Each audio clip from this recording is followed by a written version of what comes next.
Hi friends, ఈ వీడియోలో నేను మన పురాణం ప్రకారం ఉన్న 7 చిరంజీవుల గురించి చెప్పబోతున్నాను. వాళ్ళే హనుమంతుడు, పరశురాముడు, బలిచక్రవర్తి, విభూషణుడు, కృపాచార్యుడు, వేదవ్యాసుడు అని అశ్వత్థామ. వీళ్ళందరూ ఏదో వరం వల్ల కానీ శాపం వల్ల కానీ ఇమ్మోర్టల్స్ అయ్యారు.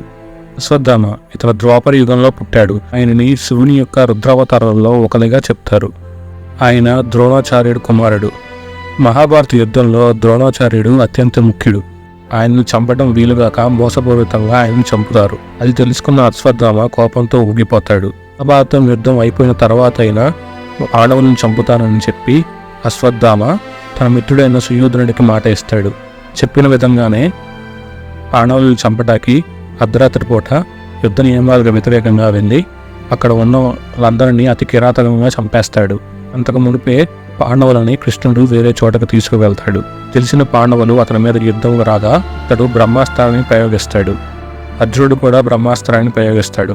అవి రెండు ఢీకొంటే ప్రళయం వస్తుందని చెప్పి వేదవ్యాసుడు ఇద్దరిని ఆపుతాడు. ఇలా కోపం తగ్గని అశ్వత్థామ తన అస్త్రాన్ని అర్జునుడి కోడల గర్భంలోకి పంపుతాడు. ఇప్పుడే పరీక్షితు చనిపోతాడు. కానీ కృష్ణుడు తన యోగమాయతో అతన్ని మళ్ళీ బతికిస్తాడు. కృష్ణుడు అశ్వత్థామని పుష్టి రోగిగా బతుకు అని చెప్పి శపిస్తాడు. అలా అశ్వత్థామ చిరంజీవి అవుతాడు. హనుమంతుడు ఆయన అంజనాదేవికి వాయుదేవుని అనుగ్రహం వల్ల జన్మిస్తాడు. ఆయన శ్రీరాముడి మహాభక్తుడు. హనుమంతుడు తన చిన్నతనంలో మామిడి పండు కొని సూర్యుడిని నీయటానికి వెళ్తాడు. అప్పుడు ఇంద్రుడు తన మీద వజ్రాయుధం ప్రయోగిస్తాడు. ఆ ప్రయోగం వల్ల హనుమంతుడు మూర్ఛపోతాడు. ఇది తెలుసుకున్న వాయుదేవుడు కోపోద్రిక్తుడై లో ఉన్న వాయువు మొత్తాన్ని స్తంభించేస్తాడు. ఇప్పుడు బ్రహ్మ దేవతలందరూ ప్రత్యక్షమై ఆయనను బతికిస్తారు. బ్రహ్మ చిరంజీవిగా ఉండమని చెప్పి ఆంజనేయుడికి వరమిస్తాడు. వేదవ్యాసుడు ఈయన సత్యవతి పరాశర మహర్షి యొక్క పుత్రుడు. ఆ వేదాలని 4 విభాగాలుగా చేశాడు కాబట్టి వేదవ్యాసుడయ్యాడు. ఈయన మహాభారతాన్ని రచించిన వ్యక్తి. ఇది కాకుండా మహాభారతంలో ఇతనికి ముఖ్య పాత్రగా వహిస్తాడు. వంశానికి ఇతను ఎంతో సహాయం చేస్తాడు. బలిచక్రవర్తి ఈయన రాక్షస జాతికి చెందినవాడు. ఈయన మహాబలుడు, మహాపురుషుడు, ముల్లోకాలను జయించినవాడు. ముల్లోకాలని తన ఆధీనంలో పెట్టుకుంటాడు. ఇప్పుడు దేవతలందరూ విష్ణువు సహాయం కోసం వెళ్తారు. ఇప్పుడు మహావిష్ణువు వామన అవతారం ఎత్తి బలిచక్రవర్తి దగ్గరికి వెళ్ళి దానం అడుగుతాడు. ఇప్పుడు ఆయన ఏమి కావాలని అడగ్గా 3 అడుగులు కోరతాడు. 3 అడుగులే అని అనుకోగా వామనుడు విశ్వరూపం దాల్చి ఒక పాదం భూమి మీద ఇంకో పాదం ఆకాశంలో పెడతాడు.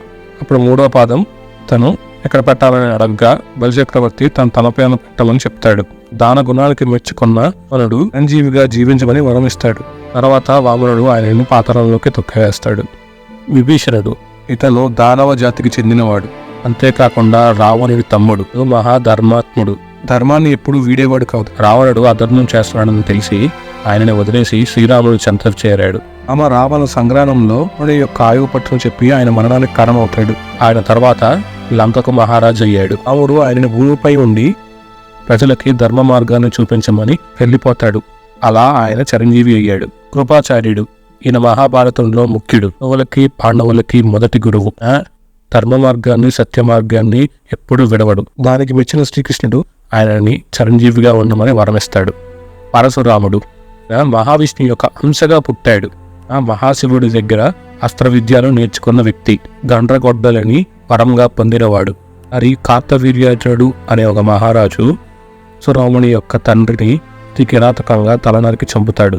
అది తెలుసుకున్న పరశురాముడు కోపోద్రిక్తుడై రాజులందరికీ గర్వం ఎక్కువైందని చెప్పి భూమిపై ఉన్న రాజులందరినీ నరికి చంపుతాడు.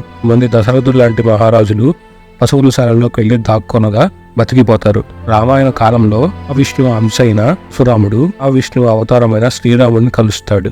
భీష్ముడు, ద్రోణాచార్యుడు, కర్ణుడు వీళ్ళందరూ పరశురాముని శిష్యులే.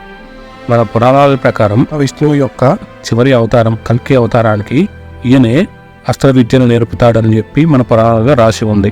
ఇవి మన పురాణాల ప్రకారం సప్త చిరంజీవుల గురించి చెప్పిన విషయాలు. అయితే కొన్ని పురాణాలలో మార్కండేయుని కూడా కలిపి అష్ట చిరంజీవులు అని రాసుంది. మార్కండేయుడు ముకుండ మహర్షి యొక్క సంతానం. ముకుండ మహర్షికి సంతానం లేరు. ఆయన శివుడికి ఘోర తపస్సు చేస్తాడు. ఒక పుత్రుడిని వరంగా కోరతాడు.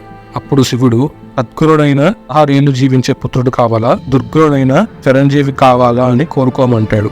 అప్పుడు ఆయన సద్గురుడైన కుమారుడే కావాలని కోరుకోగా శివుడు తదాస్తు అని చెప్పి వెళ్ళిపోతాడు.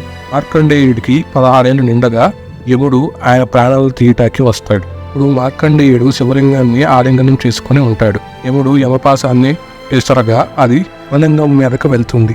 అప్పుడు మహాశివుడు రుద్రావతారాన్ని ఎత్తి యముడు మీదకు వస్తాడు. భయంతో యముడు ఆయనను శరణు పెడతాడు. తర్వాత మార్కండేయుడితో శివుడు ఇలా అంటాడు, నాయన నువ్వు చిరంజీవివి, నేను మీ తండ్రి గారికి పుత్రుణ్ణి ఇచ్చానని చెప్పాను కానీ 16 ఏళ్ళు బతుకుతామని నేను ఎక్కడా చెప్పలేదు అని చెప్తాడు. అలా మార్కండేయుడు చిరంజీవి అవుతాడు. ఈ వీడియో కనుక మీకు నచ్చినట్టయితే లైక్ చేయండి, షేర్ చేయండి, సబ్స్క్రైబ్ చేసుకోండి.